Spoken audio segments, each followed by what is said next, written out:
Here we are. That was a short countdown. Well, hey, everybody. Here we are. That was a short countdown. I'm sitting here looking at YouTube, and all of a sudden it's like, where'd the music go?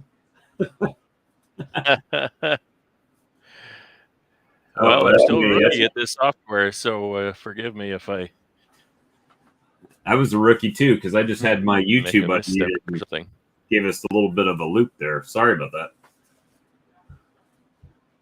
Usually I'm the one pushing the buttons, so. All right. We're good now. Hey, look at the crowd. Are we piling in? Got 9. I'm getting my sea legs here. Okay, so there's 9.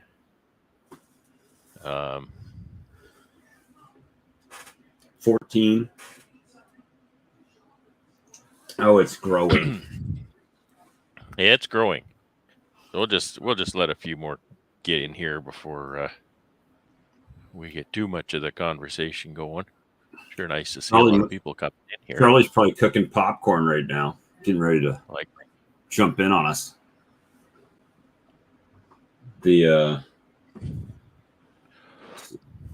Hey, do us a favor. Share this out. On the bottom of YouTube, there's a share button. When you click that, you can share it as a post to your channel or to YouTube or to Facebook or to, I don't think TikTok, but Instagram or something like that. Get the word out there. It helps.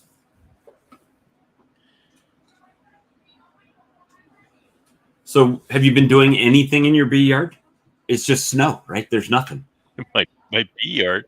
It's a snow yard now. That's all it is. You've got a bee building. Yeah, that's about all there is there. So right now this is what we're looking at. Bees in the shed now. Fortunately, my shed has kind of settled into temperature. But the temperatures, daytime temperatures coming up are going to be kind of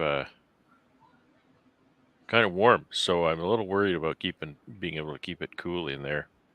I'm just looking that up on my app here. What are we running at? I had we're running at solid 4 degrees right now. Had bees on my pollen feeder today, my dry pollen feeder, and bees on the open feeder today. So not much of anything around for them to get around here. Yeah. So, but they're still coming, so we got to keep them fed or they're going to burn through their resources, right? So it's kind of the play that I'm making right now, just trying to keep them fed up. But all of them, they've got Appy tablets. They've got strong microbials, pollen, or not pollen. I keep saying pollen patty, but they don't. They've got fondant, the fondant patties on there, and they have Ultra B plus pollen patty on it. So they've got everything inside the colony that they need, but they're still flying. So the base is covered. What's that? You got the bases covered. Yeah, so we'll see what happens in a week or so. We'll go back out there, check them, take my lumps for the bees again. But just did some yard work, just continuing to clean up, try to mow and burn and everything else around here. So I've been busy. I'm trying to set some up to share here. So I'm going to share this.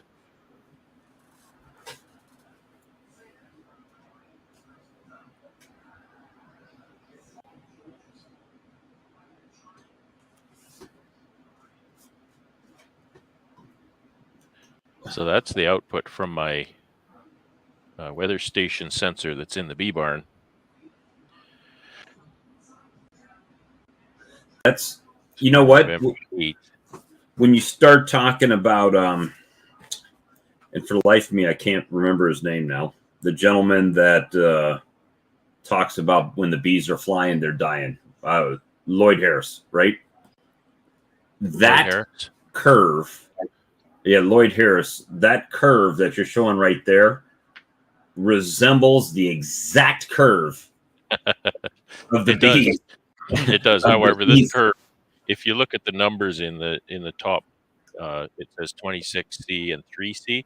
Well, that's the high and low of the graph because that sensor was in the house or something like that when I turned it on. And so then I moved it to the bee barn, and it went down to show what the temperature was in the building. And it reached 4 degrees a couple nights ago. And it was up to 5 today when I was in there. But you can see here that it's temperature high 5 and low 3. And that was today. But that sounds like an average of 4 to me, which is where you want it to be. I can get today's. Well, yeah, an average. It was down to 3 because I hadn't calibrated the sensor.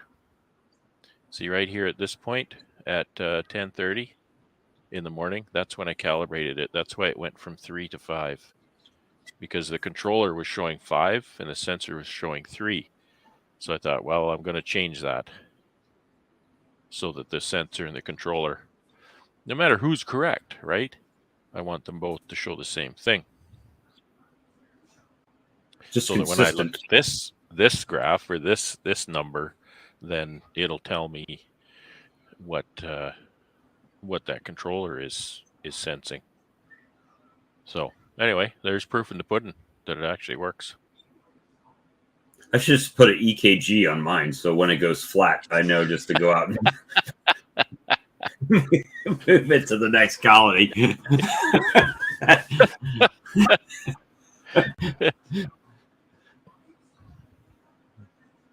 We got a bunch of people over here. I'm trying to look at the comments, and I'm not.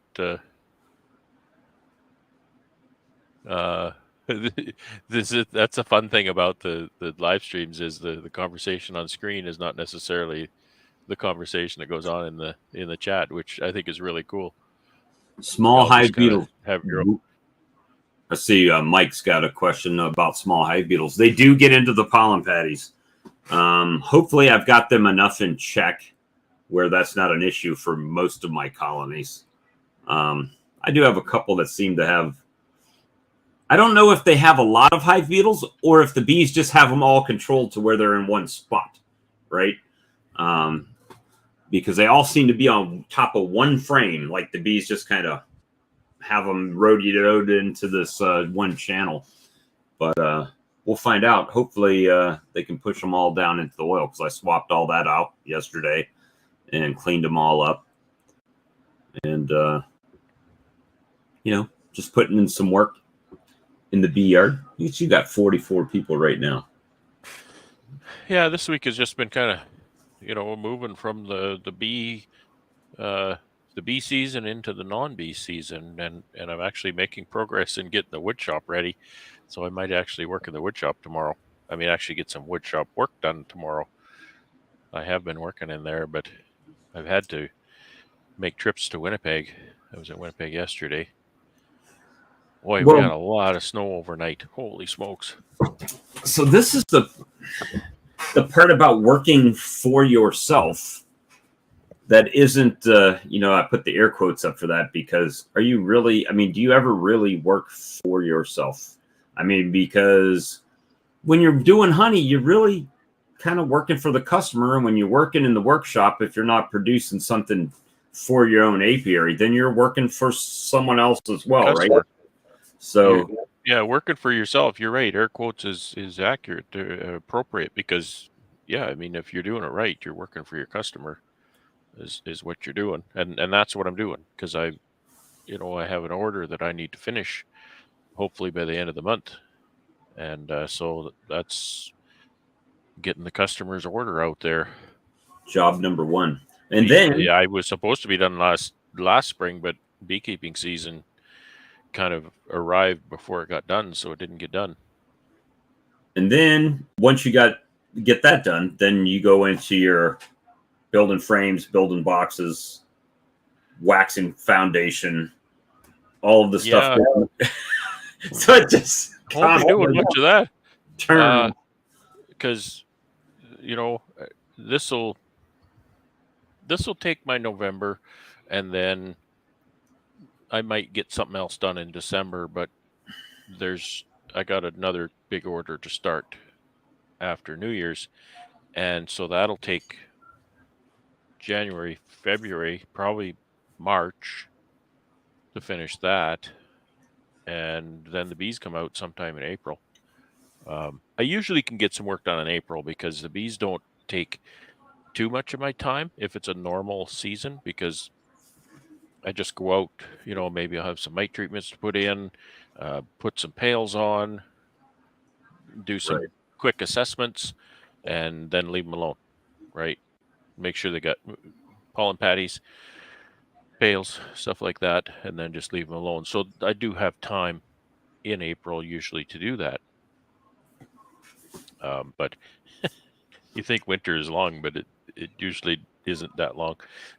This is just because you have more work to do than you can do in the amount of time that winter allots to you. Yeah, which is good. I'm busy. I keep busy, so that's great. That's what you want, because it's kind of a key. It's not every beekeeper has a nice wood shop, and not every beekeeper is a woodworker, right? And they maybe do some woodworking, but maybe they don't enjoy it. Right. So maybe they don't do as much. So I'm blessed that I have a good off season job that I'm still working for myself, and it dovetails with my beekeeping perfectly. And it dovetails with my skill set and my available facility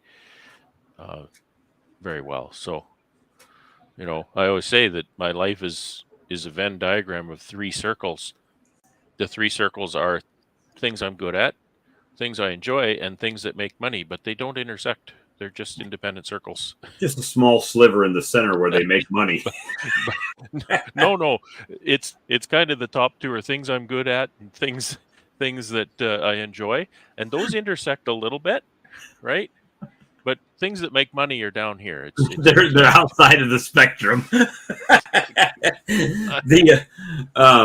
Well, hey, I had an update today on the hotel with the bees in the column.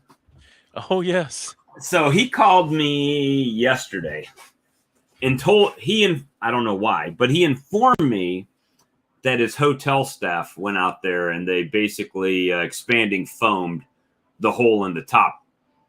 That's a great idea. I told him about that months ago. But then he calls me back. Why didn't you think of that? Then he calls me back today, and his religious beliefs are getting the best of him. Yeah. So now all of a sudden, he's wondering, is this still do you think the bees are still alive in the column? Because I made the statement to him, well, they'll be alive until there's no more food in there. Then they won't be alive anymore, right? And so now he's like wanting to have someone come cut the column so I can come rescue the bees out of the column. So I don't know what's going to end up happening in the name of religion. And I mean, the thing was, he's kind of done it backwards now. He sealed it up. Now he's going to have to get it cut back loose, and they're going to be really angry when they open that thing up, right? So you need to make a mini series out of this. I just need to go and set up like a hidden camera to see when they cut that brick open what it's like, Yeah, that would be that'd probably be a viral video there. Kind of like the guy that's in the backhoe, and he's got the bee tree that he cut down. He's carrying it, and then he comes running off with all the bees stinging the crap out of him. Yeah. You know what I'm talking about? That's probably how that situation is going to go. Yeah, for sure. Well, yeah, I mean, a trap out would be fine, but it's literally at the front door of a hotel. Mm-hmm. So it's a liability to the customer because you don't know if somebody comes up and they're allergic. They may not even know they're allergic until they get zapped, right? That's right. Not everybody does know. So it's a It's in a Holiday Inn Express, and you know where the cover is at the front door. There's a column on each side that holds up that awning. Well, it's in one of those columns. So I told them months and months ago they would have to cut it out to get them out of there. Oh, we don't have the money to cut it out. You know, basically, I felt like he was trying to guilt trip me into coming to try to do something for free. He has the money to do anything he wants. He just has to decide what he wants to do. And then they sealed it up, and now they want to cut it back out now. But now it's cheaper. Well, to cut it out. Well, now the problem is that, you know, he might go to hell if he doesn't cut it out of there. So I don't know. I mean, that's his convictions. I'm not saying that's mine. I'm just based on his religious beliefs. That's where it falls, right? So, well, that's the conundrum he has. Right. So, well, we'll see what happens with that. But I just thought you guys would find it interesting that those discussions are still coming. Why he keeps contacting me, I told him how much it would cost. They closed it up yesterday. That's when he called me. So, time's a ticking for him to figure it out. And who knows how many bees are in there, because that's the one that I had to put the ladder on the bed of my F-150. Oh, yes, I remember. On the edge of the bed of your F-150. And then climb up, yeah. So it'll be interesting. That's where the Venn diagram of beekeepers and crazy people, that's Bob. And Bob's name is in the middle where they intersect. And the picture of that ladder on the edge of his bed is proof. There you go. There's a question for you, Brad. Oh, there we go. Is OTS queenery a good way to go for your hobbyist? I think there's a problem in the question, and so I'll explain what I mean by that. It has nothing to do with whether you're a hobbyist or not. It is, however, it has more to do with what your objectives are. If you're a hobbyist and you have, it really doesn't matter how many colonies you have. You could have 1, you could have 50. And your objective is to raise some replacement queens, perhaps raise 1 queen, you know, approximately or almost 1 queen per colony or so from your apiary, then it's a very good method. If your objective is to raise many queens, and say, for example, you have 5 colonies as a hobbyist and you want to have 40 colonies, you can do that. But OTS is not your tool to do that. It's not resource efficient, right? It takes a lot of resources to raise a queen. And what I mean by that is, if you look at grafting, for example, and I know a lot of people don't want to graft, and that's fine, but I'm using this as an example. If you look at grafting, the reason grafting is so popular, it's because it's for people who want to raise a lot of queens, and it's an extremely efficient way to raise queens, because you can put together 1 cell builder and you can raise literally hundreds of queens from that 1 cell builder. And OTS, you're not doing that. You're still creating a cell builder, but you're only raising 1 queen off of that cell builder. You don't need to graft. You don't need any, other than maybe nuke boxes, you don't need any special equipment. Yeah, see, DC makes a really good point here, right? Grafting takes a lot of bees to do it well, in my opinion. It does. There's kind of a minimum amount.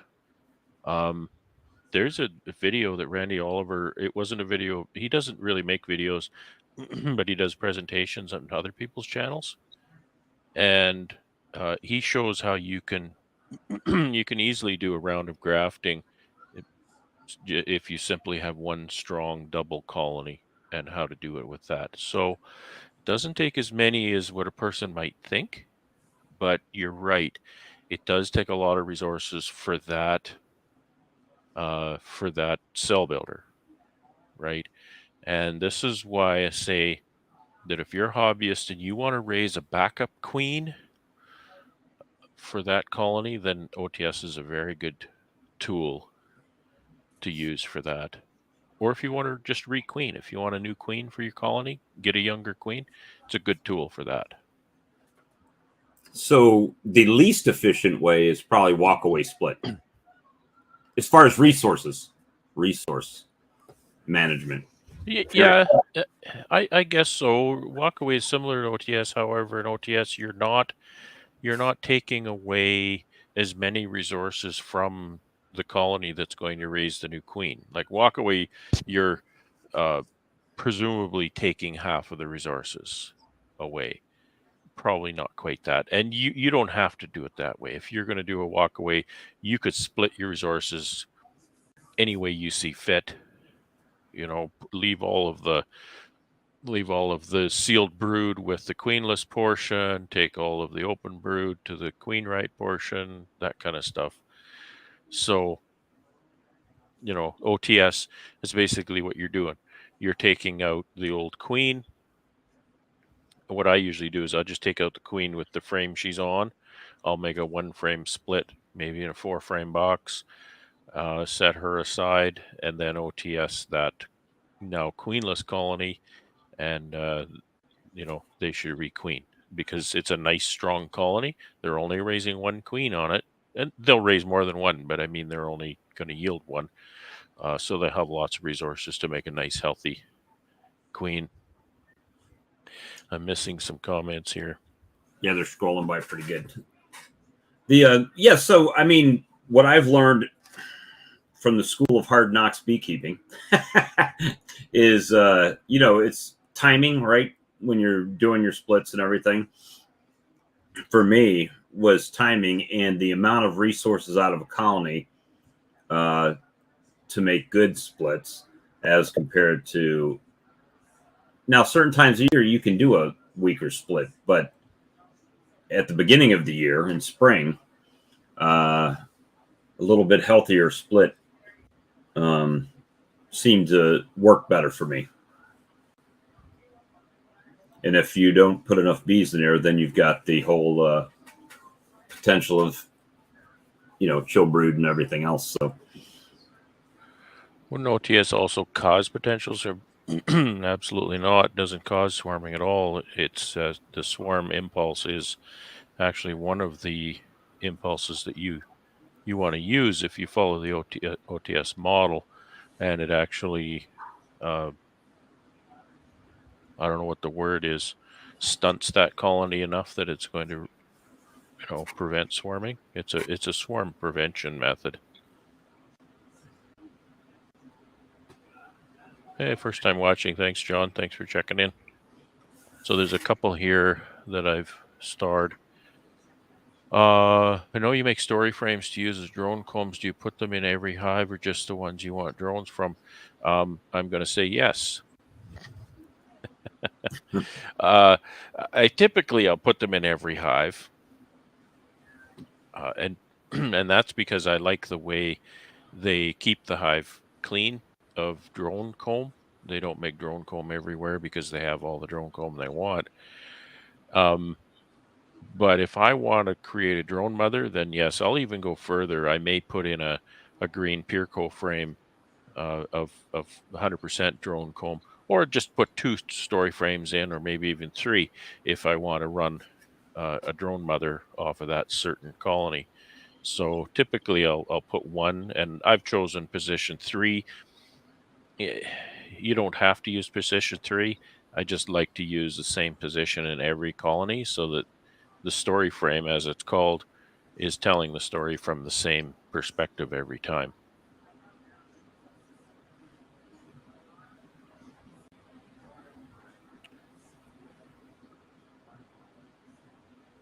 Yeah, Brian, Queens for Pennies, that's an excellent article. I can't remember the channel that he did that presentation where he actually showed using a strong double for your cell builder. See Baker's Bees comment here. No, I've been on the other. Okay, Can you cut the cells for small mating nukes? For sure, absolutely. Cutting cells on wax comb is a little easier than cutting cells on plastic foundation, but or wax foundation, I should say. But it's even cutting cells off of wax foundation isn't that hard. You just have to be very careful. Robert put on here, OTS requires a brood break, which also breaks the mite's breeding cycle. But I always worry about multiple queens potentially causing swarms. That's probably just in my head. Yeah, no, that's not what's happening. If you do it correctly, because you're doing this 2 weeks before they're going to swarm. So all you have to do is know when they're going to swarm, and then you do it 2 weeks before. So requires a brood break. It doesn't require a brood break. It creates a brood break because you're taking that queen out and replacing that with potentially a new queen, and nothing is 100%. Like maybe the queen doesn't emerge, maybe the queen doesn't mate, maybe she doesn't make it back. So there's going to be failures, and that's why you want to have some queens in reserve. Save your old queens back in those nukes so that then you can repopulate those that don't work. And that's one of the big resource intensive problems with OTS is, if I have a little mini mating nuke, or if I have a three frame mating nuke or 4-frame mating nuke, I haven't lost a lot of resources when that queen doesn't end up mating. I can easily take those frames and use them elsewhere and shake the bees in front of another colony and use them elsewhere. You've got a nice, great, big, beautiful colony that you've OTS'd and she doesn't mate. Wow, you've got a lot of resources there. So you either need to divvy those up, or you need to introduce a queen now to that. So, nothing's perfect. Everything has its difficulties. Yeah, Peter runs a foundationless frame per box after watching the videos. Yeah, it really makes a difference, doesn't it, Peter? I've seen a lot of people talking about the OTS split or OTS queen rearing, which is it? I guess, and I've never done it.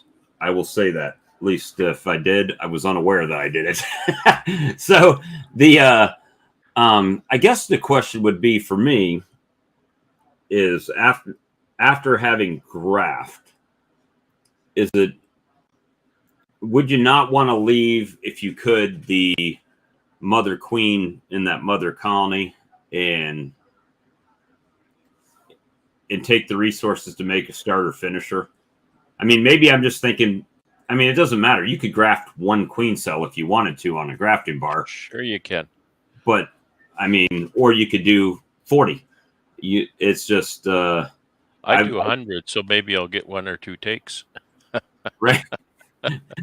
So I guess the question is for OTS, I don't see how that would work in my system that I'm working here. Not to say I could never do it or would never do it. I just haven't realized where that benefit would come in for me personally here.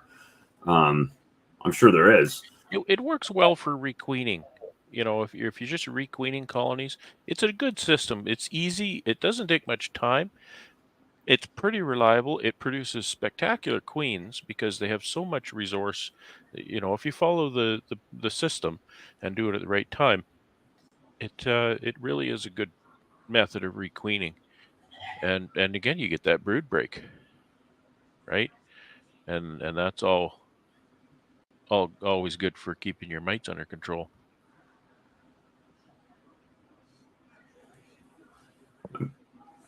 Okay, I'm going to go back to some questions here.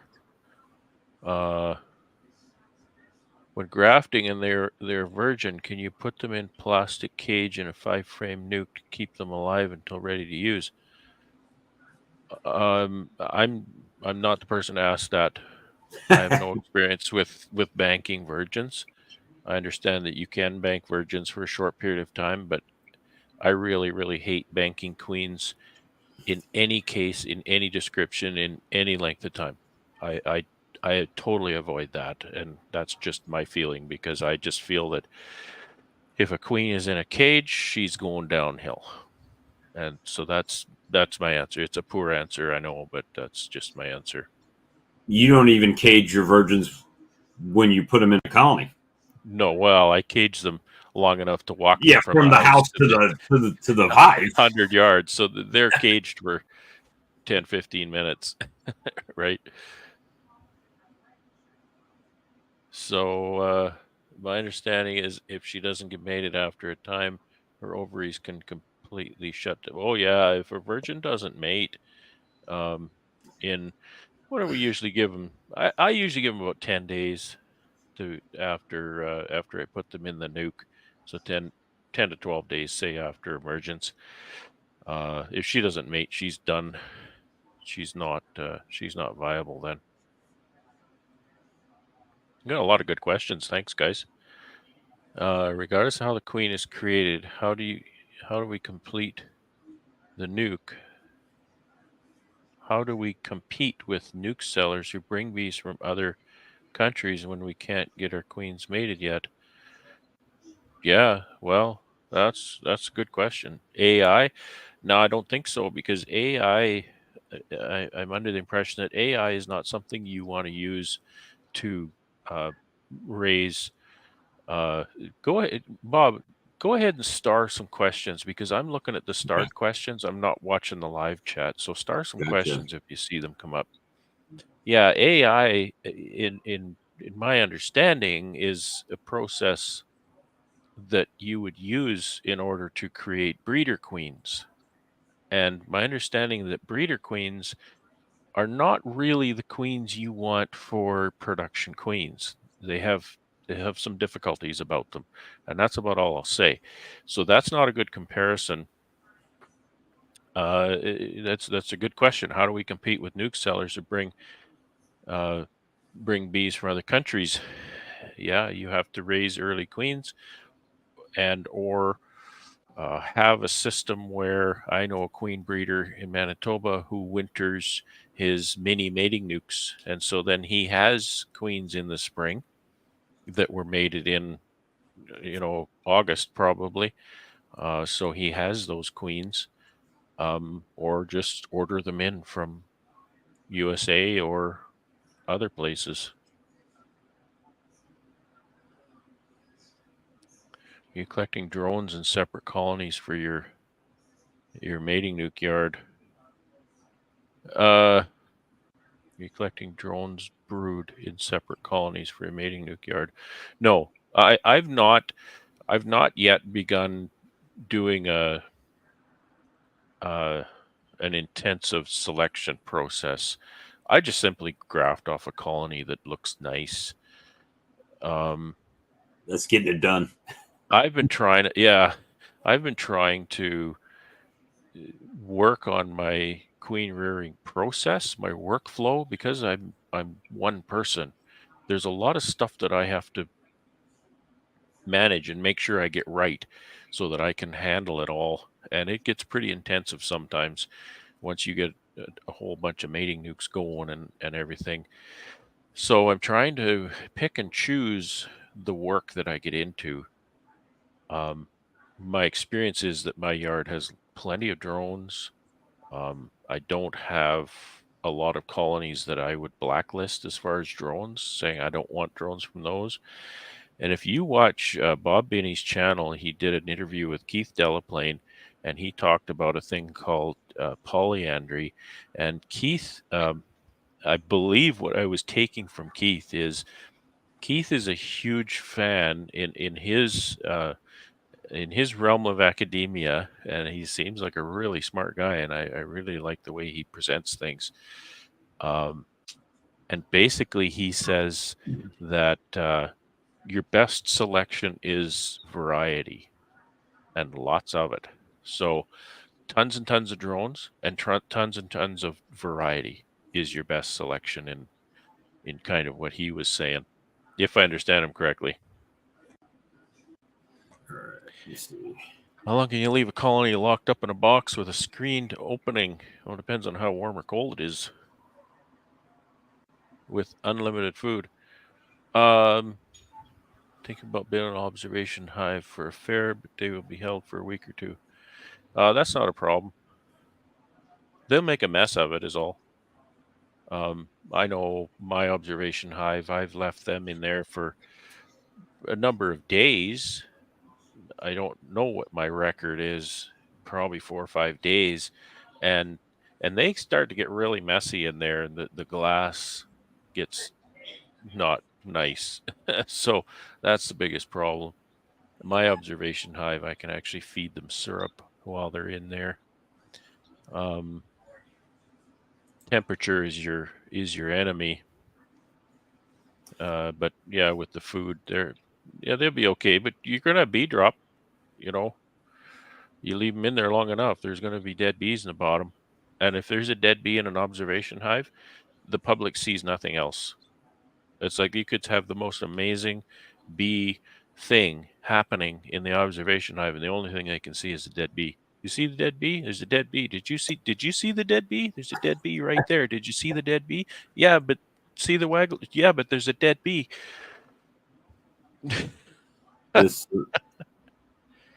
There's a question about hive beetles here. So it says, back to small hive beetles. Will the beetles get into my hive alive fondant over the winter, or do they go dormant? Last year, my first, I used the fondant and had no issues, but didn't have beetles until this year. So the fondant is sugar. As far as I know, with Hive Alive, it's just got their Hive Alive liquid mixed into it. So it's not like a protein source per se, like a pollen patty or something like that. So chances are, no, you won't have any issues with them, Mike. But as far as the small hive beetle, just be diligent at smashing the heck out of them this winter, because they will slow down drastically over the winter as it gets colder.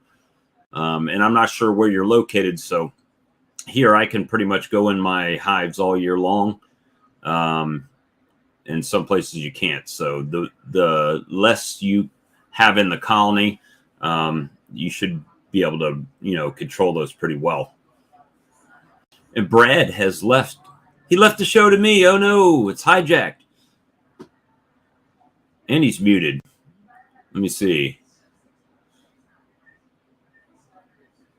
And I'm starring some comments here, guys. So when he comes back, he'll be able to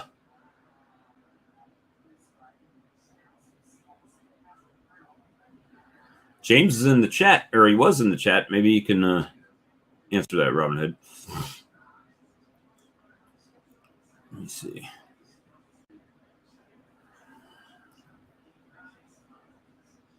All right, you're muted still. Sorry to leave you hanging, buddy. Just get up, like Charlie, be running the show and just get up and go and cook something in the microwave and come back here. My wife actually made cornbread. Yeah, I would have got up. But no, well, that's not why I got up. I had to get a glass of water. I was starting to lose my voice. What's the earliest you consider grafting in the north? I have never started grafting early. I've usually started grafting early June, which is, not early at all. Here, early grafting here is early May, and I've heard of some people grafting in April. And it all comes down to drones. And the information I have from a well-experienced beekeeper in my area is he says that if you see the drones walking on the comb, you can graft. Because that means the drones are going to be mature enough when that queen emerges and goes for mating flight. So that's the key right there. Don't forget, if I'm going to be grafting early May, my mating success is going to be terrible. But what I am going to get is I'm going to get genetics that are kind of cold weather genetics. My queens are mating with drones who wear parkas, and that may be what I want, right? So even though my mating success might be 30, 40%, 50%, I'm not sure what people get at that time, but I think it's pretty low. Then you might get a positive response. John says, this spring when you had issues with nosema, do you think it could have been spread in your shed? No, I highly doubt it. The bees really don't mingle in the shed. They don't come out much. Usually when they come out to die. No, I don't suspect that there's any communicability of any magnitude at all in the shed, because you go in that shed in the middle of winter and you would never know there's bees in there. It's just a stack of wooden boxes. You open some lids and then you find out, because they don't like that. They come out pretty fast. That's some great questions. I really appreciate your everybody taking part like that. Let's see. Mark prefers a June mated queen over an April mated queen any day. Yeah, I see. Ideally I want to get my queens mated in July, because mating success is nearly 100% in July, and I've got more drones than I can shake a stick at in July, and that's why mating success goes up. And plus, the weather is nicer on average than any other month, and the resources are coming in. There's pollen, there's nectar, there's honey available to the cell builder, and it starts to be a bit of a pain with the mating nukes and whatnot because there's a honey flow on. But typically a July queen, and that's my area, right? And I think where Mark is, he may be talking about exactly the same thing, but a different geographic area. So his season is different than mine. So your Mark, your June is likely a lot more like my July as far as mating queens. Yeah, I just saw Sharon put up here. Sorry, small hive beetles love syrup just as much as pollen or pollen patties. Yep, I'll agree with that. However, I've never seen them in a fondant. Never seen a hive beetle larva in a fondant. I'm just saying I have never seen it in a fondant. So if you guys have seen it in a fondant, let me know, because I don't typically use fondant down here because it's so warm it wants to melt. I don't know anything about hive beetles, but just because of Sharon's question and what you just brought up, Bob, with the pollen patties, that's two different things, because Sharon's talking about hive beetles and you're talking about larvae. So, do the hive beetles, like, it is a big problem that the hive beetles eat all your pollen patty, or is the problem that they lay their eggs in it? That they lay their eggs they lay their eggs in it, right? So, yep. I think, the fondant, as you're saying, they don't likely lay eggs in the fondant because there's no protein there, unless it's a protein fondant. They may chew it up, though. It does have apis in it, so it might have the protein in it needs. You know what you could do? You could mix some Ultra B dry into your syrup, and don't get me started on that. Don't get me, man. Why do you do? Y'all set me up on YouTube. That's what it is. You guys want me to go off and rant on down some rabbit hole. Brad, I thought we were friends. Well, I hope we're still friends. So yeah, Mark says, why is it? Because they get mated better. Yeah, because I think Mark's June is a lot like my July. So same answer. Let's see. I'm just doing a little housekeeping here because I don't have a technician. I am the technician, kind of. Well, but the questions kind of stopped. We're both doing it here together, so it's all good. All good. And neither one of us do it well. Lee's not in the back room clicking stuff up for us to read off the screen. Yeah, I don't think I've given Lee the keys to the back room. I should. I only have keys to like the outbuilding. Like I can't get in the house. I can just get in the outbuilding there. Look at that. If I can do that. Hey, Darren, thank you. 1190. That's like 12,000 Canadian. You can buy the Cahrlie now. I'll buy that new truck or something. That's awesome. Thanks, buddy. Sorry, I should put that up here. Just to thank nice, Aaron. I appreciate that very much. Very much. Tech for hire. Brad, can you explain your method of choosing a hive tool made in China? Talk about people you thought were your friends. I know. I'm just having a good time here, Todd. Just go back to cooking your dinner there. I don't like Chinese hive tools. I like the Accent US-made hive tools. We'll just leave it at that. The formerly Accent US-made hive tools. They still exist, but they're not available for sale anymore. We'll just leave it at that. So carry the show for a second here, Bob. I'm going to see if I can. Oh, Lord. So answer more drones out to mated versus early mated are better queens. Well, you know, I think that has to do specifically with the area, right? With your area.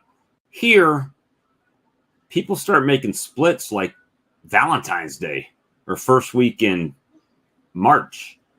Carrie knows. Is that the Carrie? That is Carrie's a badass. Carrie's a badass. And the real question is, why isn't she sitting on the stream right now? That's where she needs to be. Come on, Carrie. Come over to the dark side.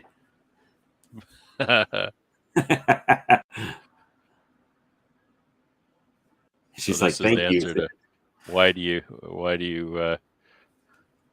want to have your queens mated in a certain month? The answer is more drones out to mate versus early mated or better queens. Well, again, like I was saying, if you want those polar queens, you better get them mated in April or something. And also the mating success because of the weather. So if you want great mating success, you just have to have Carrie come over and graft your queens for you. Improves your take. Well, more drones and better weather, Carrie says. Hasn't popped up in there. There you go. Hey, Carrie knows. See, she should be giving this chat right now. Get Carrie to do a queen rearing talk one night. Come on, Carrie. Send her the link, Brad. Send her the link. We're going to peer pressure. She'll either leave or peer pressure into the room. That's what's going to happen. Everybody together. Carrie, Carrie, Carrie.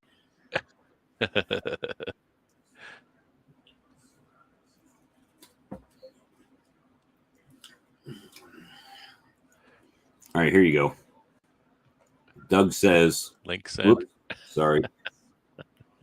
Doug says, to produce honey, we need mated queens in June. That's right. That's right. Queen rearing production. Although, you know, as you see Ian's system, he gets some honey off of those queens, but it's not queen, honey production necessarily. It's next year's honey. Yeah, queen production here is nukes for next year is what that is. That's okay, Carrie. It's just Brad and I in here. Well, yeah, 92 other people watching. They're just watching. 91 if Carrie comes in here because she makes up one of the 92. All right, so what can be done about DWV? Keep your mites lower, non-existent. That's the only answer. That's the only answer.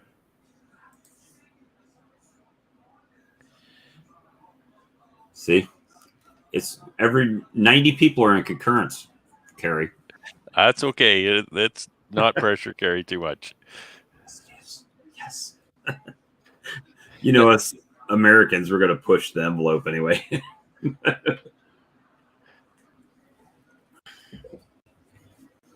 Maybe someday. DC wants fall queens fresh for second season. Yeah, that's a really good plan, because the later they are, really, the less resource they're going to use before they, or less cost they're going to incur before they give you anything back. Like those right here, there's 100 of these nukes in here that I made this year, and yes, probably 20 of them produced honey this year, so they've given something back to me, but the vast majority haven't paid me a dime, and it'll be nearly a year before I have even a chance for them to pay me a dime, and a lot of work yet. So it's a process for sure.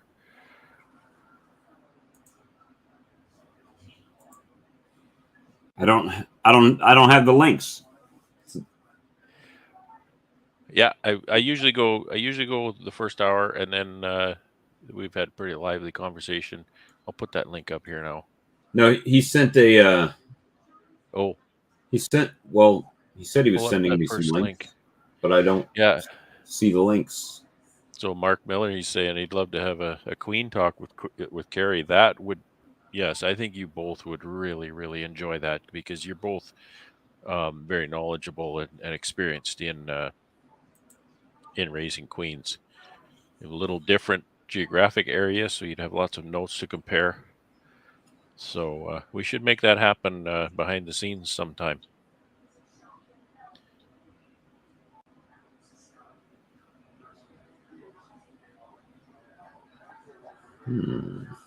Well, there's Russell.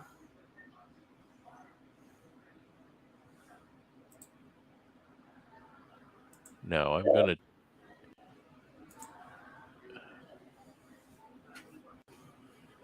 put that link there.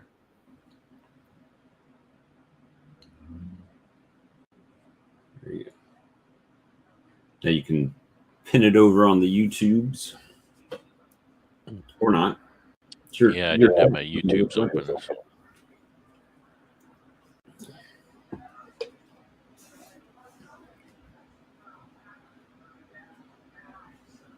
See if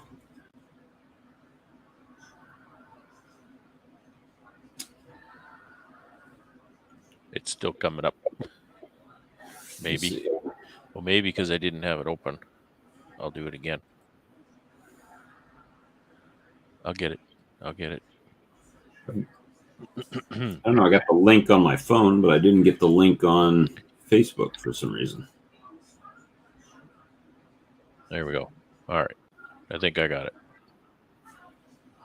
All right. See if I can share that to myself.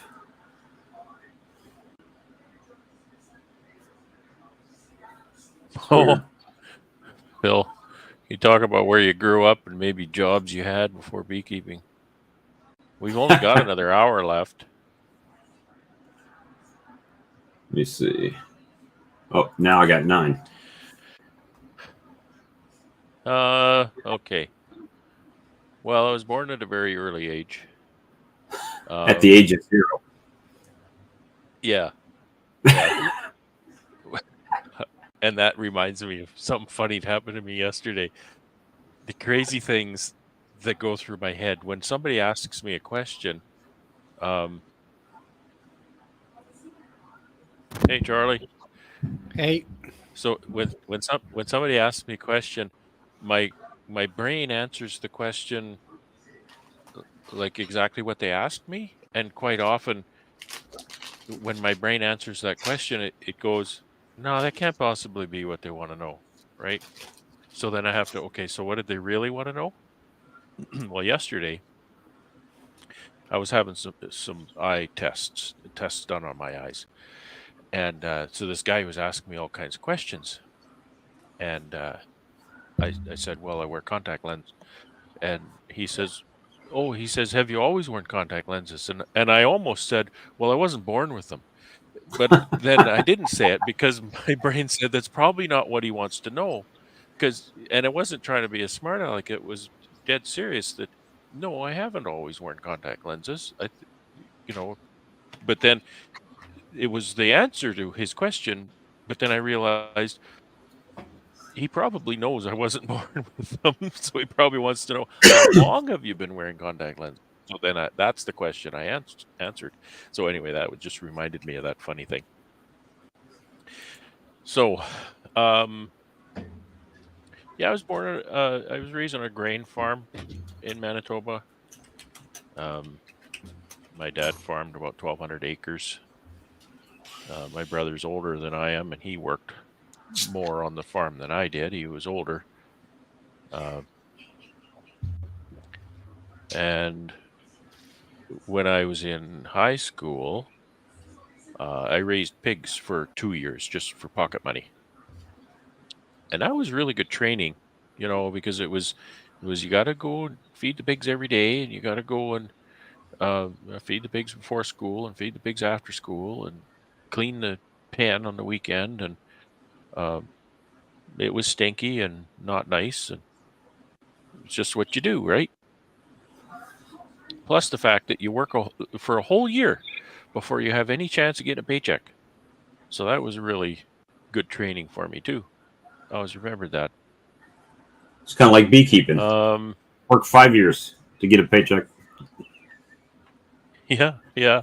Well, yeah, that's exactly what it is.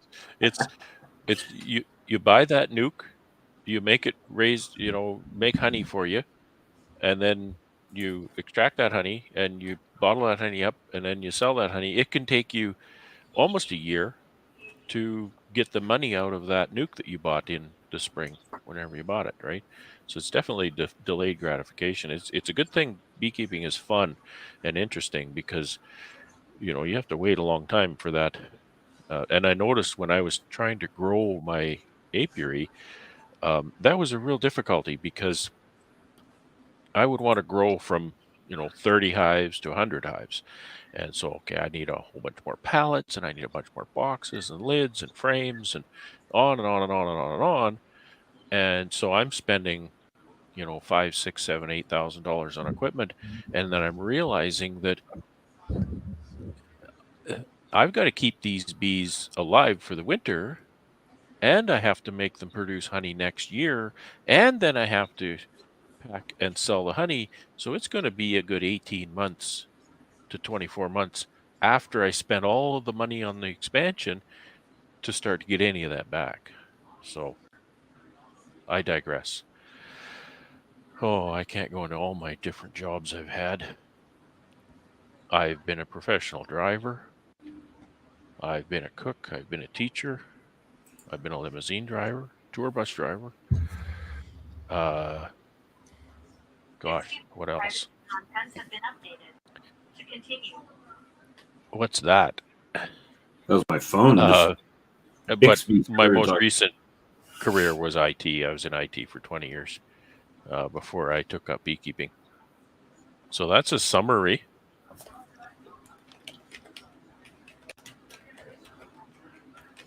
Mm-hmm. Robert, what did I teach? I actually taught computer technology course at I don't know if you call it post-secondary. It was one of these private training colleges that you see. Let's see, this is pretty interesting thing that Robert sent me. It's a comparison between Manitoba and South Carolina. It's on worlddata.info.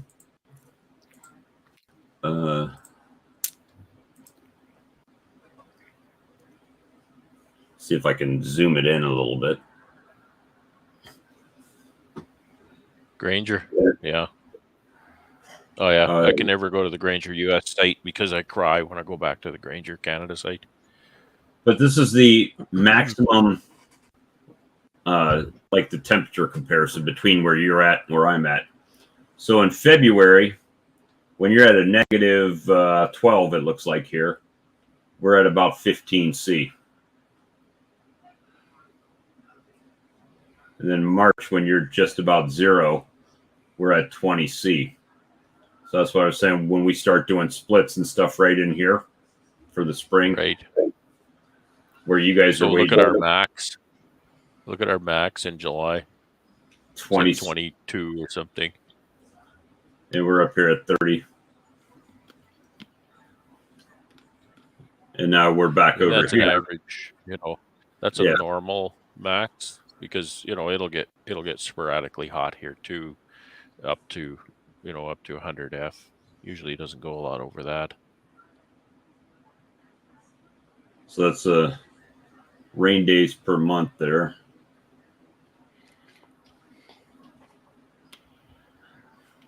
Interesting. So what's going on, Cahrlie?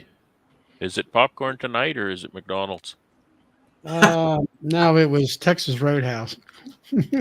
Oh, Texas Roadhouse. Okay, mix it up. Okay. Yeah, I got a little bit of. I wanted something different, but nothing too much here. It was about close to 70 degrees here today, and then it's supposed to cool down for the next week. I got cornbread, so I'll let you talk while I do the cornbread. Okay. So it's supposed to be right around 50, 55 degrees for the next 5 or 6 days. And it showered here a little bit. But other than that, it maybe for 15 or 20 minutes. And as far as the bees go, nothing really. I mean, I was going to get up there and look at them, see whether they were flying today. But then the rain kind of came and, they're going to all be inside the house. And last night we had my local club meeting and we zoomed in.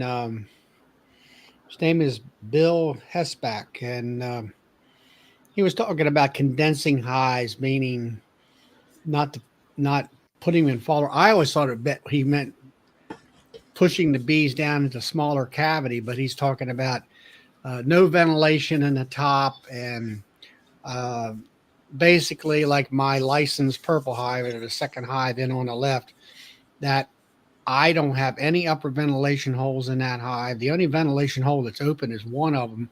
I think it's around a 3-inch circle in the bottom. And basically, you're not going to have the moisture and the humidity condensing on those type of hives because there's plenty of insulation. And that's what the difference is between a Langstroth 3/4 of an inch or box side walls versus a tree cavity that's got 3 or 4 inches of mass around the sides, and of course the tree above it's completely feet of insulation, and so they don't have the moisture contact problem. And most of your polystyrene hives can actually do that very well with no ventilation. And he was talking about the thermal dome, and he also mentioned the guy up there in the Yukon, up in Alaska there. I forget what his Tardis or something like that is his first name. Yeah, and, Etienne. Huh? Etienne. Yeah, Etienne Cardiff. And it was quite interesting talking about the thermal plume or a bubble above the hive, up inside that, where not letting the heat out through top hive ventilation. And the only thing that I definitely can tell what it's true when it came to that poly hive that I have, a licensed poly hive. Now with my other hives, I put in like a 5/8 block on the inner cover, which raises that telly cover up, I'll say a 1/16, not quite an 1/8 of an inch maybe. And which you're letting out a little bit of the air. And if I don't do that, the inner cover will have moisture on it. And I've seen it where I've forgot about putting some blocks in one of my nukes or whatever, and that you got the mold and their situation, and where the little blocks up there work just fine. Steve was talking about things like that. Companies as far as like these quilt boxes and stuff like that, and it does capture the moisture and stuff. But I don't know. I always looked at that kind of stuff, and I'm thinking about, why did you either waste the time to build that thing or buy it when you can take and make a little block for pennies and just stick it on your inner cover and be done with it when it comes to that kind of thing. And then he also talked about what you do, Brad, along with Ian, that, at 4 Celsius, he was talking about the heater bees and went into that, and to how the cluster works, and where keeping that cluster at 39, 40 degrees, the minimal amount of food that they consume. And then he had, they always talking about where they use their wing muscles to generate heat. And he had some infrared flare cameras and stuff like that, how hot the bees are. And actually there's I wasn't real clear on all this, but he had like a cross-cut section of a diagram of a bee, and there actually is like 2 sets of muscles in there. And there's if it's round like that, there's a muscle going vertically on both sides that make your wings flap. That's your flight muscles. And then there's another set of muscles in there that kind of vibrates. And I believe those are the ones that it vibrates what is the section that where the wings are attached? Isn't that the abdomen? Or is that the rear? Thorax. Not the rear, the thorax. And that's what creates the heat. And then he was talking about how I know that in past years where people would describe the cluster where you had their heater bees, the bees were on the inside where it was hot, and they kind of went, the bees kind of went like a revolving door where the outer ones would get colder and they would go in and get warmed up, and the other ones would come back out. And he kind of expanded on that technology or information where they have come up to some conclusions at the science level where the bees need a certain amount of moisture, and they get too dried out. So those bees who are the quote heater bees are getting dried out. They need to come out of there and let these outer bees to go back in, and they regulate their exoskeleton moisture and all this other stuff, along with them getting something to drink too. And that's how it kind of all plays out. There's a lot of things he said that they still don't know much about the bees on how or why this happens. There was a lot of things about is it CO2 when you expel your air? Is that what it is? Carbon dioxide? They expire CO2 and water vapor. Right. Well, the expiration of the CO2 levels in the hive, they react to that differently than humans would. Humans will, if we have a CO2,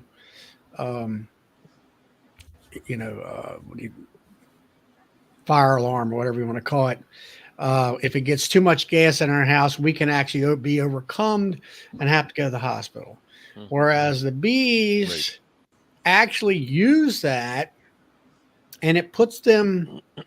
It's kind of like when you were earlier on. I was listening to you from afar about talking about AI queen rearing. They use CO2 gas to put the queen under for a definite periods of time without any ill effects to do insemination.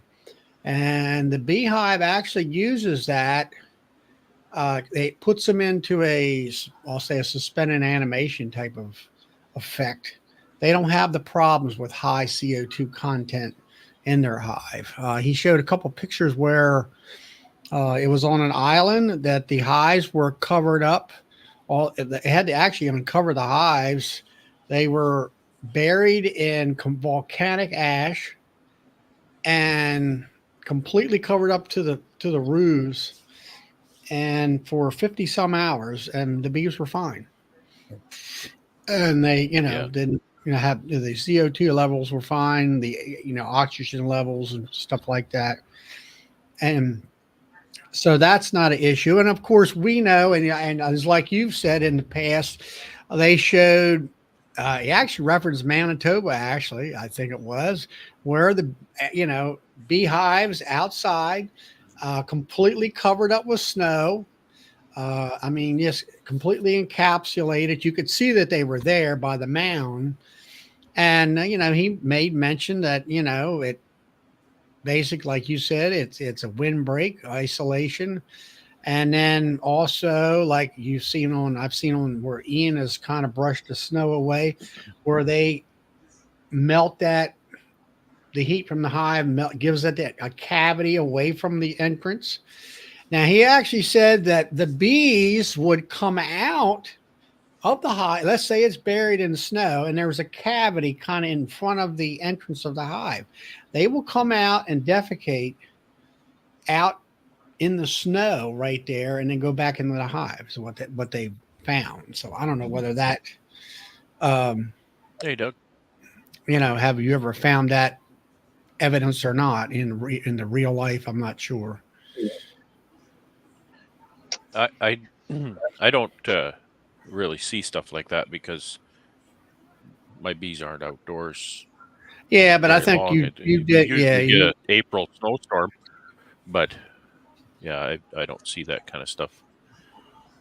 If you look at the last video I posted, Cahrlie, you'll see a couple of hives that were buried under about 8-10 feet of snow. Yeah, I had seen a little bit of that video. Yeah, it was like, you said, what was it, off to the left of the road or something like that? It was completely bare. You couldn't even see there were hives there, and then you dug them out and stuff. Yeah. But I found that kind of I kind of chuckled on that because I was there's this other chat that I belong to. And the one lady, she said, "Oh, they're gonna suffocate, and all this other kind of stuff." And I just kind of chuckled at her, and she, I said, "It's all BS," I said, "There's no hive that sealed up that tight." And I said, when it comes to snow, they can take care of themselves quite well. They're always worried about, you got to have a top entrance up here in the top because the snow's going to block the bottom entrance, so they can come out and fly out the top entrance. But it's unnecessary, and most likely if it's going to be so darn cold, they ain't coming out there anyway.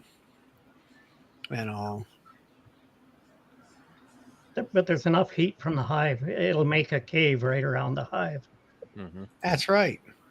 I see Ziggy there. I'm not sure. I didn't follow him. I think he's agreeing with what I had talked about and all. And he's up there, I think. Up Quebec, is it, or one of the other? I think he's southern.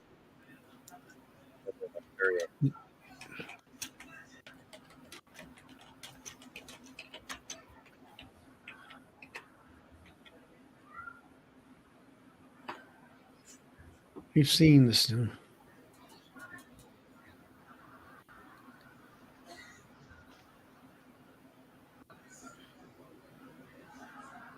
Yeah, all these principles, when they're under the snow, then they're more like being in the building, right? Because they don't have a wind chill. They have moderated temperatures. They're consistent. Temperatures are far more consistent. So they're literally in their own little building. Well, Shane was talking. The Says only he's agreed problem with. He says it's 2C underneath the snow, which is 35 degrees, which is very interesting. You know, it's actually warmer than what it is on the Air outside. movement. Snow is very porous.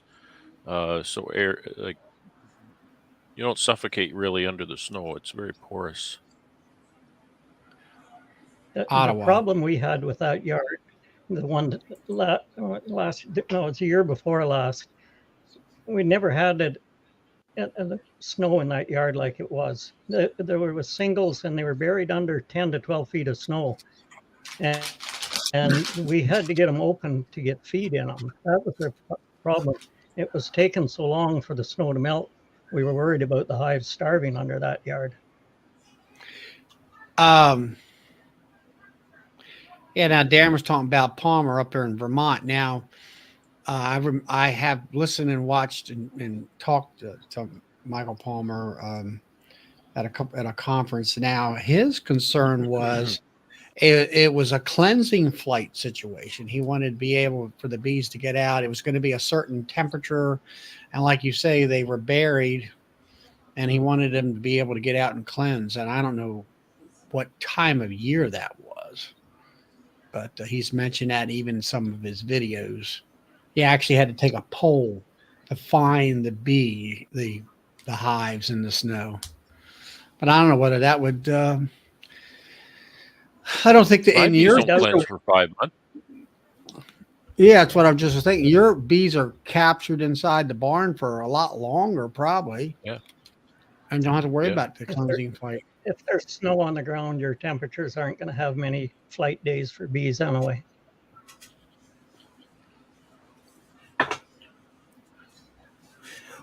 All the snow talk's out of my league, guys. I can't even comment on it. We'll educate I know you. for like mine, mine will have little snow, if it'll snow here, and it don't snow nothing compared to you guys up in Canada anymore. And it might have snow on the landing boards. And then of course, in time it'll melt some. And really that gives the bees nice fresh water, that it'll melt there and they'll go out on the landing board and suck it up and take it in the hive and stuff. Or use it for themselves.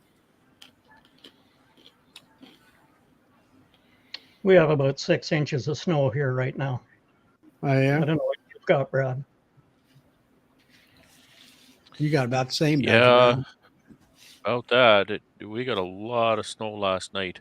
We were in the city until we got home about 4:30, and there was no snow to speak of. At that time, it'd been really warm, but by the evening, it was snowing really hard, and I think it did that all night. So there's quite a bit of heavy, wet snow too, because it's warm. I seen your Ian was talking about driving to the airport, but it was icier. So do they know what salt is up there in Canada? Oh, yeah. Oh, yeah. Yeah, for sure. Thing, though, is, Charlie, that salt only works down to certain temperatures. Like, it's not actually salt that they use because salt doesn't melt ice at a very cold temperature because it's 0F, right? 0F is the freezing point of salt water. Yeah, and it's colder than that most times in the winter here, so... We use sand here. But yeah, and a lot of sand too, because once it's really cold, we don't really put up with that much ice. It's only when the temperatures are warm, up like they are now, they're near zero, above and below zero all the time. That's when you get the ice. When it's desperately cold here, all of the ice and some of the snow starts to sublimate. It'll just evaporate. Because the air is so cold and it's so dry that the ice just evaporates. Yeah, that's sublimation. You talk about sublimation with oxalic acid, right? Yeah. It goes from a solid to a gas. That's exactly what happens. It just dries up. So the highways are beautiful when it's 30 below. Right. Oh, yeah. You're going to need that snow for the temperatures they got in the forecast, Brad. Yeah. I think so. I'll be getting my tractor and piling it up under my air intake. I might have to take my tractor and load my bee barn up with snow. Cool it off. We're looking at what, 7, I think, next week. Yeah, we got some Yeah, 8 in Tuesday, the 7 degrees. That's yeah, nutty. 46 That's degrees. just nutty. Yeah. We've got enough snow. I don't think we'll see those temperatures only. Well, you're keeping your hives outside, right, Doug? Yeah. So, as far as the variation of weather, temperature doesn't Doesn't bother me a bit. bother you too much as Brad. No.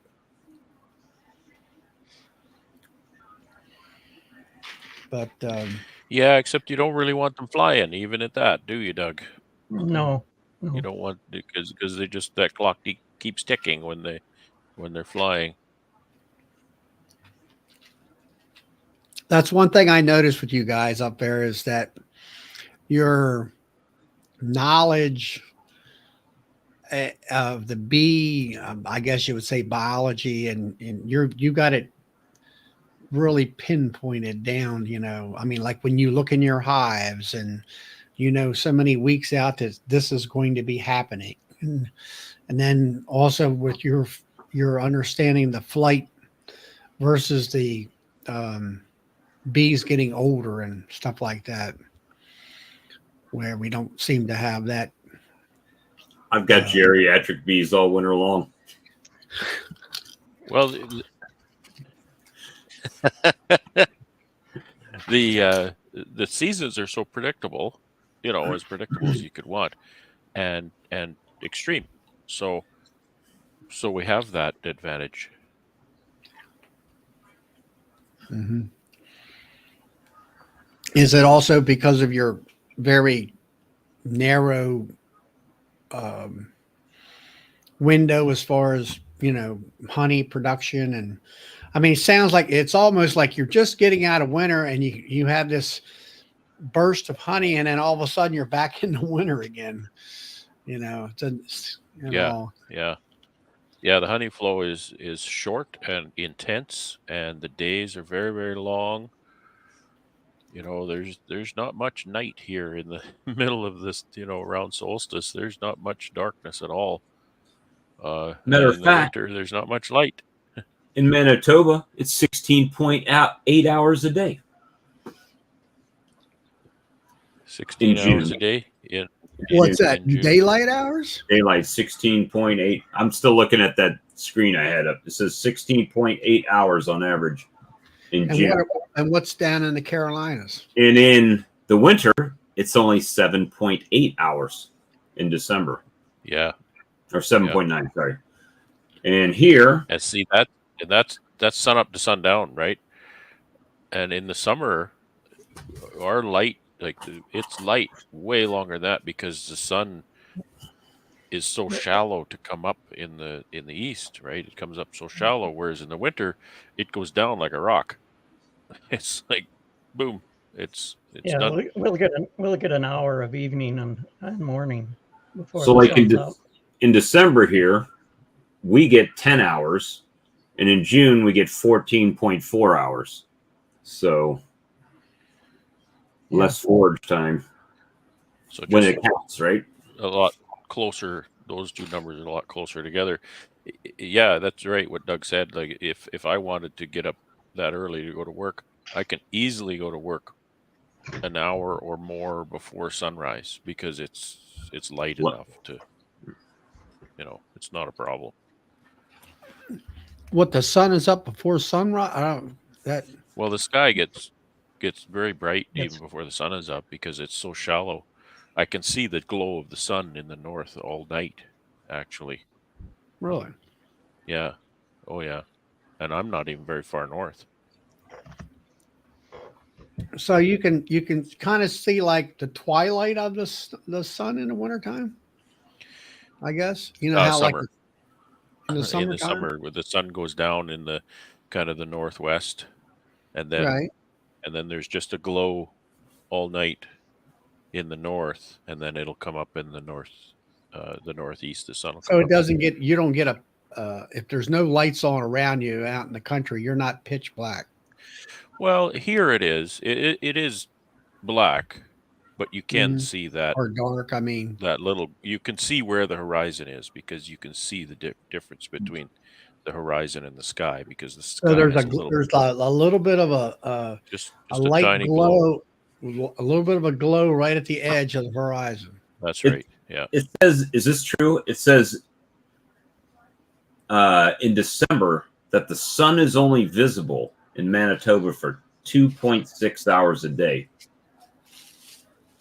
Well, I Like- think that's a I mean, little bit extreme. That's like out of the 7.9 hours, it's saying, I guess it's taking twilight or that, that light where you don't really see the sun, but the light, and then you get a couple hours. Well, it's Northern about Manitoba. 4 or 5 hours. Yeah. Like at the worst, it's probably about a 4 or 5 hour day or something. Actually, the gets- sun's up in the sky for only 4 or 5 hours. And it's not even. It's just like you look and the sun is there, right? It's just not that far above the south horizon, actually. Right. I mean, here it's like in my picture, it's just light, it's, Yeah. I'll do some more videos. Got in a conversation a few years ago with some people about this, and I did some videos, and I'll do some more videos this winter on that to show you kind of, what does the sun look like at noon here at the highest Yeah, I point? mean, like today, a shower, there was a cloud that basically you could, I guess it was around 1 o'clock today, it started getting darker and darker, like a storm was coming. And it was a small shower that hit around 2 o'clock. And then it just and then it finally kind of passed and the overcast kind of went away. And all I that. remember the spring of 2022. Remember that spring, Doug? We got all those Colorado lows and Alberta Clippers and stuff, and winter lasted until the first week of May. I remember that winter. That winter, it was supposed to be spring.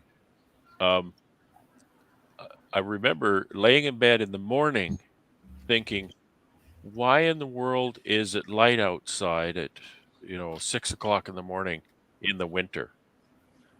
Right? Because it was winter. Winter had not gone yet, and so my brain was thinking it's still winter, and then but it was light in the morning, so it was very weird to me because I was thinking it was winter, and yet it was getting light so early. It was waking me up Because normally the storms were, normally if it's winter, it's not light at 6 o'clock in the morning. If there's snow on the ground and it's winter, but in the summer it's light at 4:30. How's Todd? Todd's full. He's finished supper. So Todd's full of it. No, I said Todd's full, not full. Hey. Yeah. Oh, okay. Sorry, it was a little bit of static there, I guess. I guess I deserve that after that question I posed. No. Chinese hive tools. Yeah, that question. Stop it. So, Pretty good day. the question here from a while back I want to cover. How to get into bees. That's a story in and of itself. How did I get into bees? I always claim temporary insanity myself. It was definitely. Well, I had a 20-year IT career, and I found myself without a job in 2014. It wasn't my fault either. I want to point that out.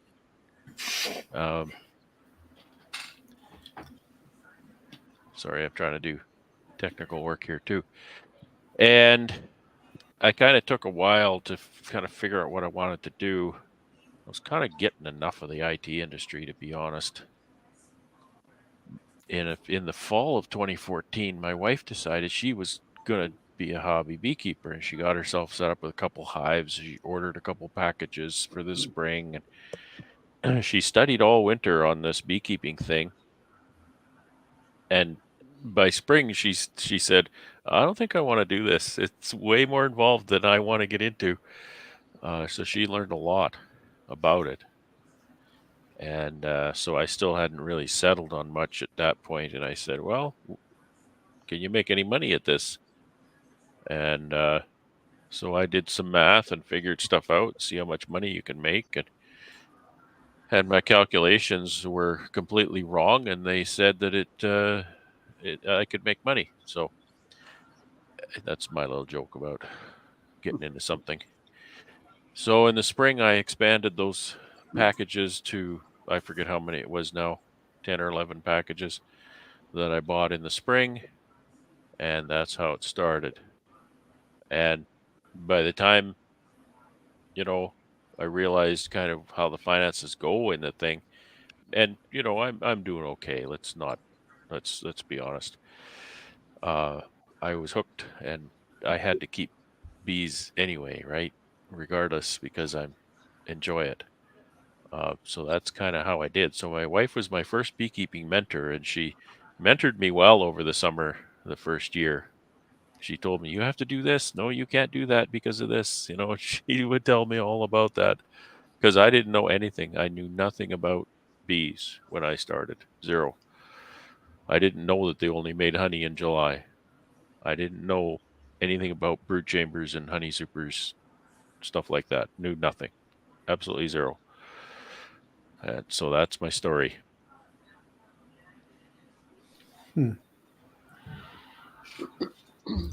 So the thing of it is, though, did you lose a bunch of bees? I mean, most first-year beekeepers lose a lot of bees.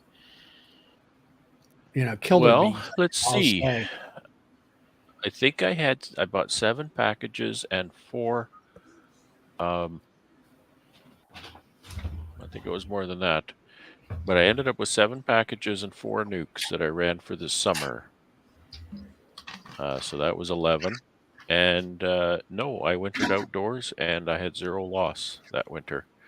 And I've been trying to duplicate that ever since. Maybe I should start wintering outdoors again. So Probably didn't have mice went into back this then. next. Well, it was 2015. So, there were New Zealand packages and Manitoba nukes.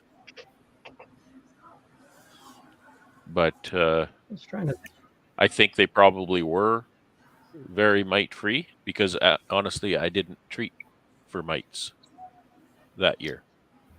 So Yeah. I think they were pretty low on mites when I got them. Packages are, I think, inherently low on mites because they have that fantastic brood break. That's my opinion. And so then I just started building, and then the next year I decided to, equipment-wise, I used just your standard, bottom boards and beehives and telescoping covers and all that kind of stuff. And then the next year, that first winter, then I started making my plans. How do I want to manage? And so I did a lot of research online. How do people manage hives in a small commercial way? And I found this guy who used to write a blog, a daily blog on his farm life, and he was a beekeeper. And he was in Manitoba. So I thought, well, that's great. He's in my climate. He's local. And he was managing on 2-way pallets. And so I took a look at his equipment, and I thought, I think that's what I want to do. So I built a whole bunch of equipment that first winter. And that's how I started using these 2-way pallets and migratory covers. Did a big expansion the next year, bought a bunch of queens, made a bunch of splits. That worked really well. Everything wintered really well. My second spring, I got my butt kicked with swarms, as is kind of the norm for a new beekeeper. Not enough drawn comb, too many healthy bees. So it's been a whole journey since then. So Now when that did you how many years was it until you put your bees in a barn? You know, as far as One, winter. it was my second winter Hmm.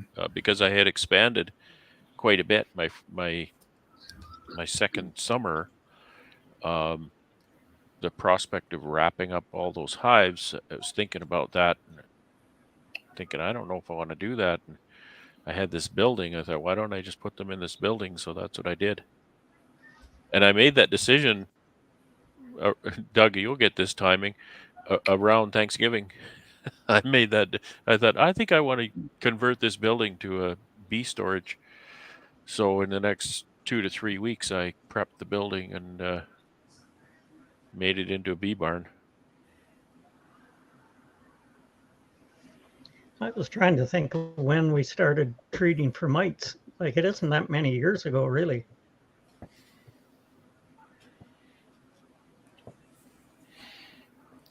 Well, where you're at, Doug, is there a lot of other beekeepers in your area, commercial guys, or are you kind of like the only one around?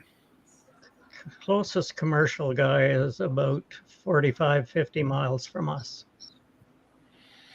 And there isn't any really backyard beekeepers, I presume, in your area? I don't know of any in my area. So you're isolated. Yeah. So Yeah. that makes a huge difference. I mean, from what I gather about mites and stuff, if you got your mite load down and then you're isolated on top of that, I think that I don't know. They helps. can explode. They can explode pretty fast too. Yeah. And some hives worse than others. Some handle the mite load, and others just seem to explode. Yeah. That's your queen breeders right there, the ones that handle the mites. Norm asks, here's Norm. He's got a question for Doug. How did Doug get into bees? The hard way. When my son was going to school, we had a local commercial beekeeper, and he always hired about 15, 20 students. So my son worked for him for several years. Then when he finished university, kind of took it up as a hobby, and the hobby got too big, so I just helped him.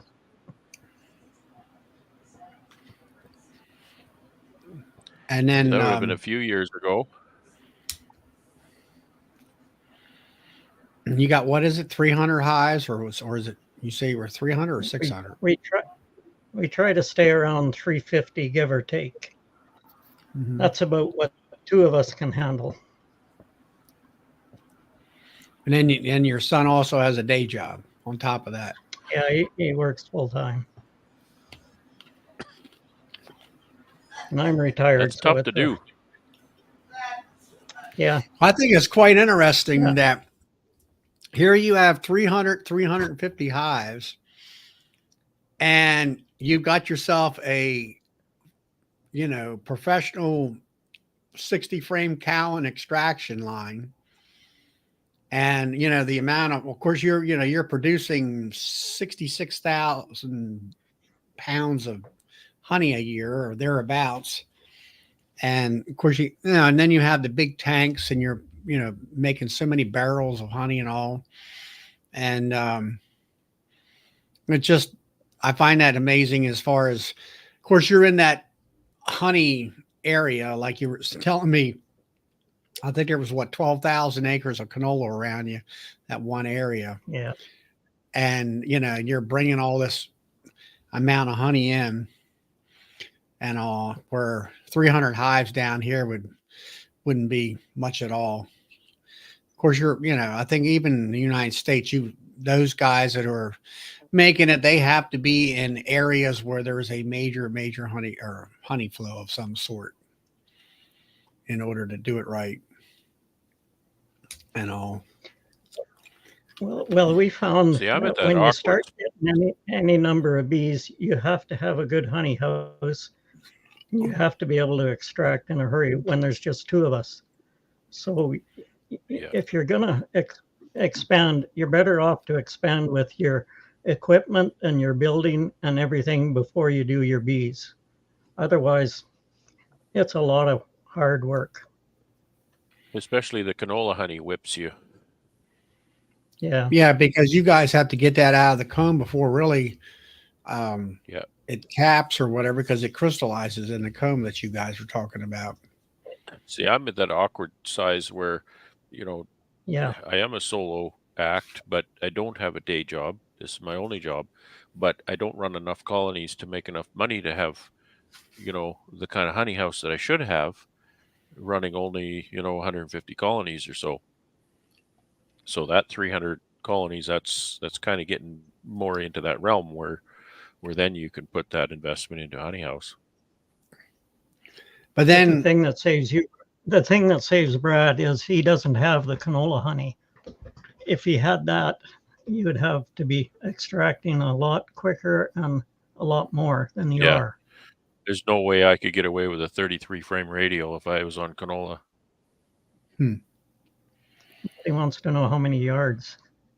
What is there? 1, 2, 3, 4, 5, 6, 8.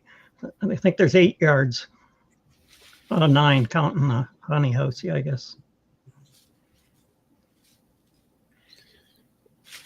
But then, you know, the thing of it is Brad, is you got 150. If you do 300, you're going to have a second person in order to, you know, to get that amount of hives and stuff. Yeah. For me, you know, I'm not built for too much of this, and you know, I'm not 25 years old, and I use all those excuses, but I just know what I can handle, and I know how easy it is to get in over your head too. And when you do, things just start to die. So I kind of have figured out that I'm better off running about 100 a quarter, you know, maybe 175 or 80 nukes or something like that, you know, is about where I need to go.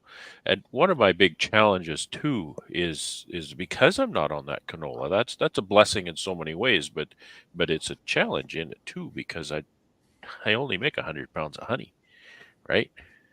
So yeah, it's that reflects the honey house too, because there's not that income there to build that nice honey house. So it's just, it is what it is. Yeah, we're So- federally inspected too, so we can bottle and sell right out of our honey house. Perfect. We can supply stores and businesses right from the yard there.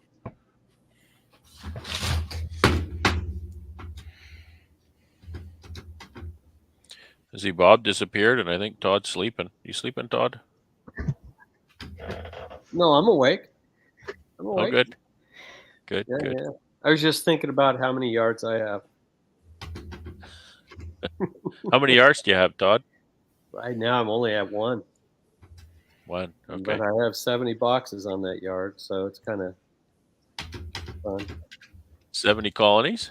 Mm-hmm. Yeah. They're I kind was of just spread out. at 350 hives. It seems that you're averaging 175 to 200 pounds a hive when it comes to the canola honey. Is that about Probably over 200, because 200 pounds? I haven't counted what we use for ourselves for stores and stuff. I was just checking the other day. I creamed 6 loads in the creamer, so that's about 40 gallons every load.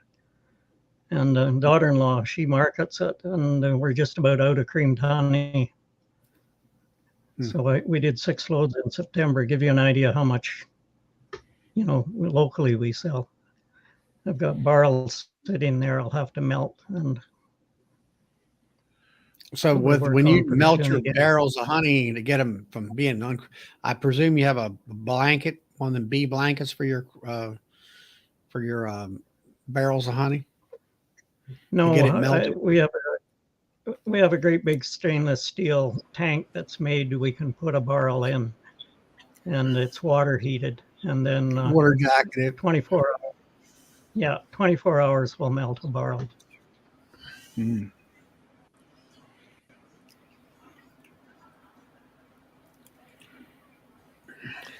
Doug has a hive lifter, Norman, for sure.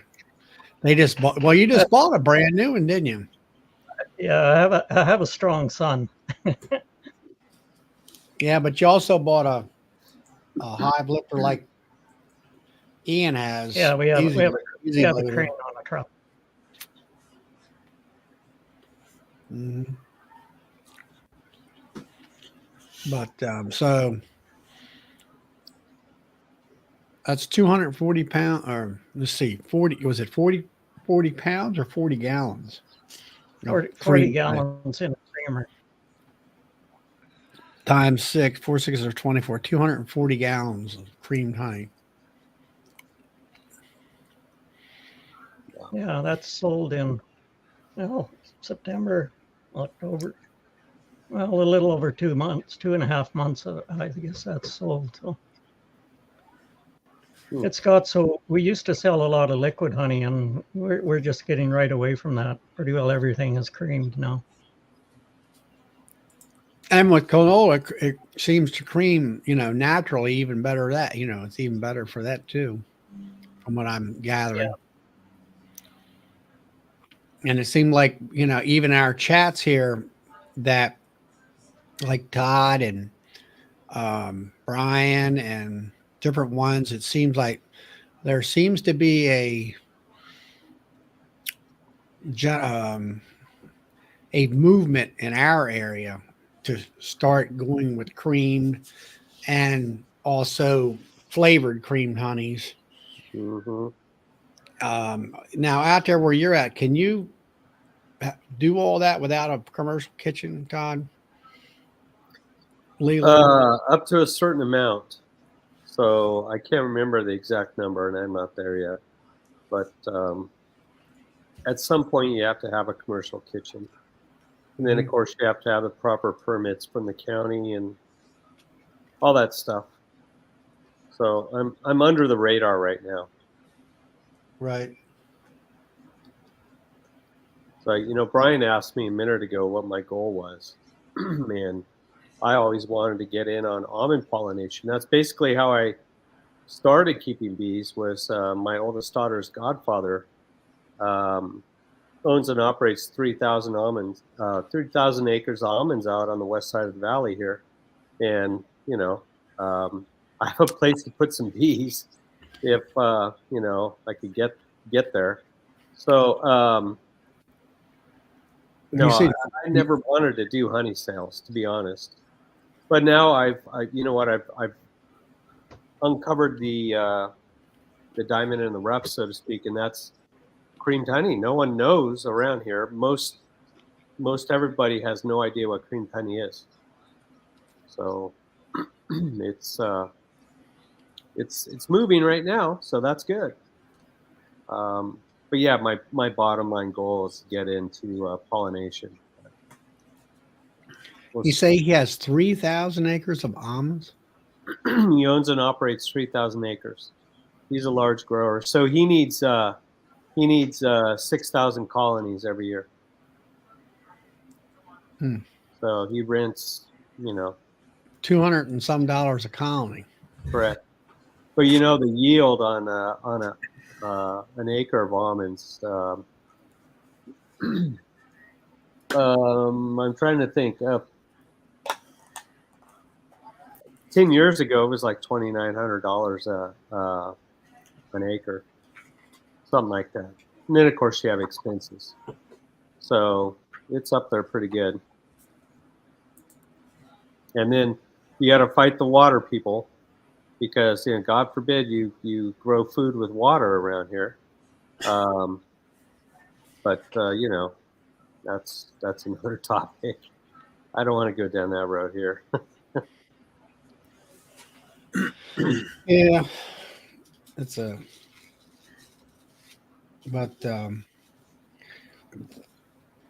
yeah, I know that that's where a lot of your major beekeepers out west go to California. Yeah. And the advantage I have, and I knew this from day one, was transportation cost. I'll have very little. I mean, I've got 5 acres of almonds just down the street here, So I even thought about kind of hitting up all the little acreage farms, because I've never really seen bees in them. So I know some guys just rely on what's out there in nature to pollinate their crops. They have a couple, 2-3 acres or 5 acres of almonds, and they don't spend any money on pollination, which is a positive and a negative. But I don't know. There's a couple things going on out here, but it's always been pollination. well, when it comes to pollinating, let's say an acre of almonds, do you know an acre of almonds production wise versus not being pollinated, with bees set there versus natural? Is there a major imbalance of how much they're going to get off of that acre of trees? I think UC Davis did a study on that, but I don't remember what the outcome was. I do know there is a difference, but there's natural pollinators out there too. But for the most part, it's mainly the honeybee in the February and March that are out and about. So I'll have to look that up, because I know it was done. I just don't remember what the outcome was. Well, I'm sure there's probably a major difference, because the amount of money that the growers spend on almond rental, and I think it's $225 a hive here lately. Last year's average, from what I heard, was anywhere from $210 to $225 in this area, but it's different. So you could go up north in middle of north central California, and you'll have a totally different price. Down south of me, about an hour and a half, is Bakersfield. They had a higher average than here. So it just depends on where you're at. It also depends on how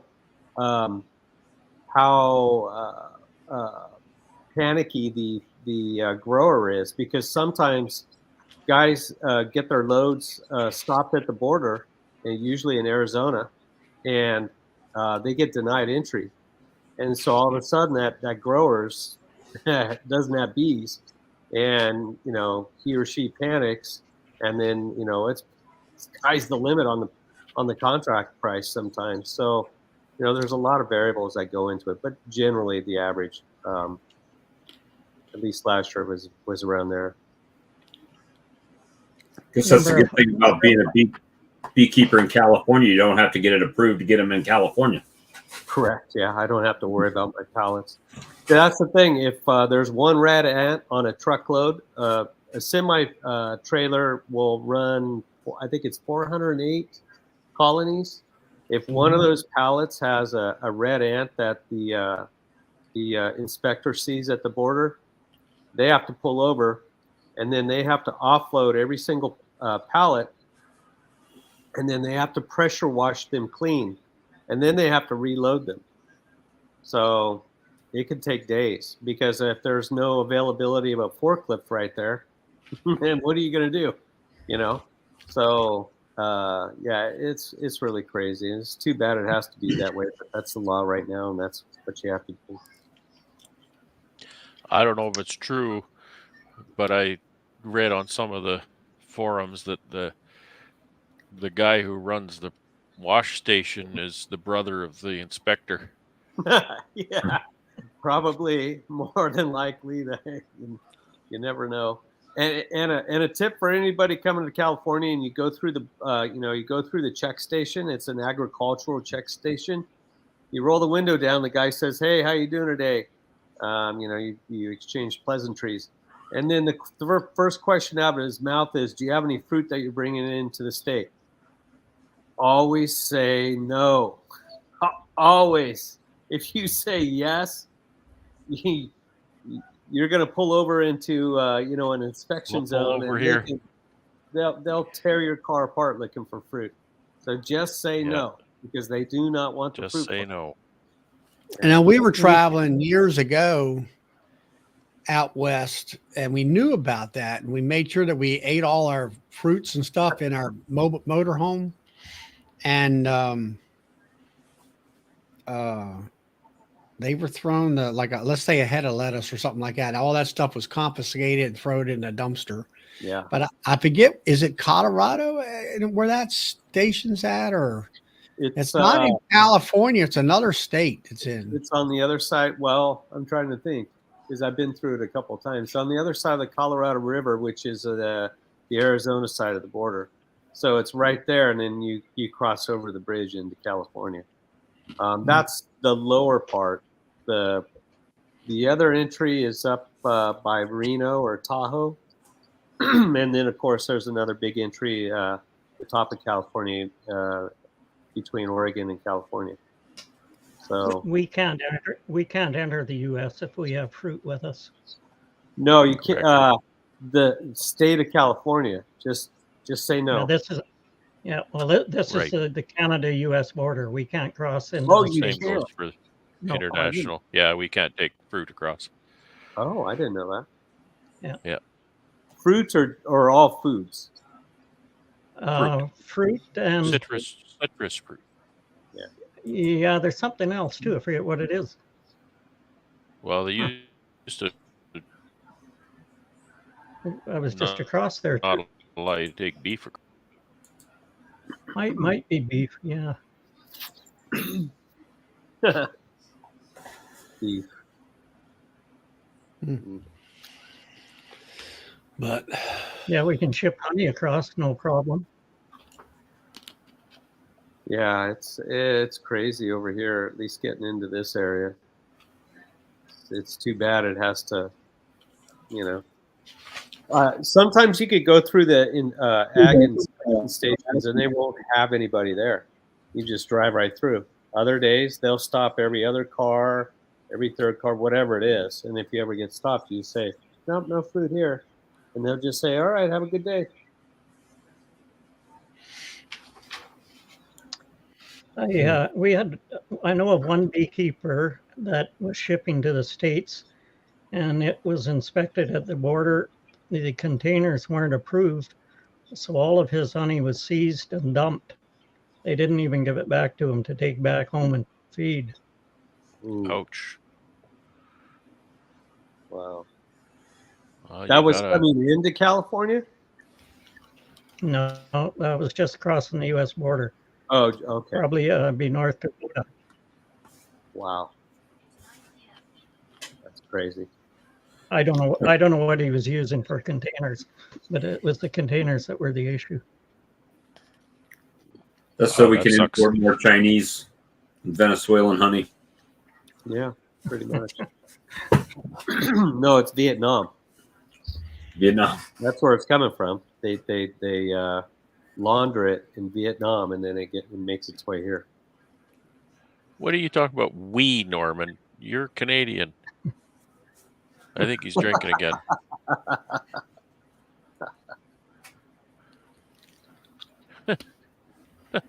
This whole living in the USA has gone to his head.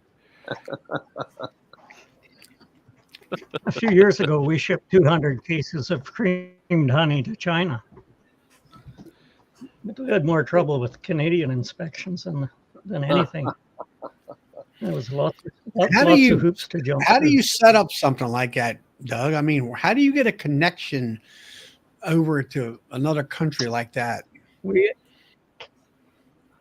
have a big show in Regina, Saskatchewan called Agribition. It's a big farm progress show. And we were in there one year with our honey, and there's people from all over the world come to this. And we had Chinese people coming to us and asking if we would ship for them. So we took one of them up on a deal and did it, but it got to be a real pain with our Canadian inspection.